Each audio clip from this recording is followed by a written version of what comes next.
Hello everyone, so this is how I visited 2 jyotirlingas in 2 days. तो लगभग सुबह के 5 बजे हम लोग निकल गए दिल्ली से उज्जैन के लिए। बेहतरीन नज़ारों का मज़ा लेते हुए, जिससे कि आपको दिल्ली से आप सबसे पहले हरियाणा में एंटर करोगे, हरियाणा से राजस्थान, राजस्थान से फिर फाइनली मध्य प्रदेश। पूरा रास्ता तय करने के बाद फाइनली हम शाम को 7 बजे तक अपने गेस्ट हाउस पहुंच चुके थे। वहाँ जाके हमने थोड़ा रेस्ट किया और नेक्स्ट डे सीधा महाकाल के दर्शन करने के लिए नहा धो के निकल गए। महाकाल के दर्शन करने के बाद सुबह सुबह यहाँ पर आपको हमने शीघ्र दर्शन की टिकट कराई हुई थी और यहाँ पर शीघ्र दर्शन में तो फिर भी इतना टाइम नहीं लगता और वीकडे था तो इसलिए भी ज़्यादा टाइम नहीं लगा। उसके बाद दर्शन किए हमने, बहुत आराम से हमारे दर्शन हुए। महादेव की नगरी उज्जैन में महाकाल के दर्शन बहुत अच्छे से हमने किए और उसके बाद पूरी नगरी देखने के काल भैरव मंदिर के बाद हम गए गढ़कालिका माता मंदिर के बाद वहीं आसपास ही ये सारी मंदिर हैं।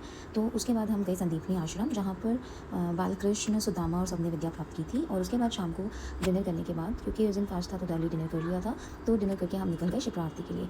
आरती का टाइम 6:30 से 7 बजे के बीच में होता है, लेकिन आपको थोड़ा जल्दी जाना पड़ता है क्योंकि उसके बाद रश हो जाता है। फाइनली हम पहुँच गए शिप्रा आरती देखने के लिए। थोड़ी देर हमने वहाँ पर आरती देखी और आरती देखने के बाद हम चले गए सीधा माता हरसिद्धि टेम्पल। ये आपको सच में मिस बिल्कुल नहीं करना चाहिए। जैसे जैसे शाम होती है वैसे वैसे इन दियों की रोशनी कुछ इस तरह बढ़ती है जैसे साक्षात यहाँ पर देवी प्रकट हो रही हो।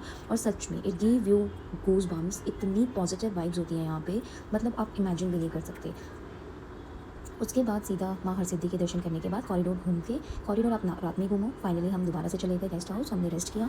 रेस्ट करके नेक्स्ट डे के हमारे भस्म आरती के दर्शन थे, तो नेक्स्ट डे फिर फाइनली भस्म आरती देखकर हम निकल गए ओमकारेश्वर के लिए। ओमकारेश्वर का रोड अभी भी थोड़ा ख़राब है, मतलब अंडर कंस्ट्रक्शन है, अभी बन रहा है। आई डोंट नो कि कितना टाइम लगेगा, बट अभी हमें रोड इतना ठीक नहीं मिला, जिसकी वजह से हमारा 4 घंटे का सफ़र 6 घंटे में कन्वर्ट हो गया। और फिर उसके बाद हमने ब्रेकफास्ट किया वहाँ का फेमस इंदौरी पोहा। उसको खाने के बाद और उसके थोड़े टाइम बाद हम पहुँच गए ओमकारेश्वर। यहाँ पर भी लोगों को लगभग 4 से 5 घंटे का वेट करना पड़ता है, लेकिन भगवान की दया से हमारे दर्शन बहुत जल्दी हो गए। हम सीधा लाइन में लग गए जाते ही हम ओमकारेश्वर, सबसे पहले हमने ओमकारेश्वर ज्योतिर्लिंग के दर्शन किए।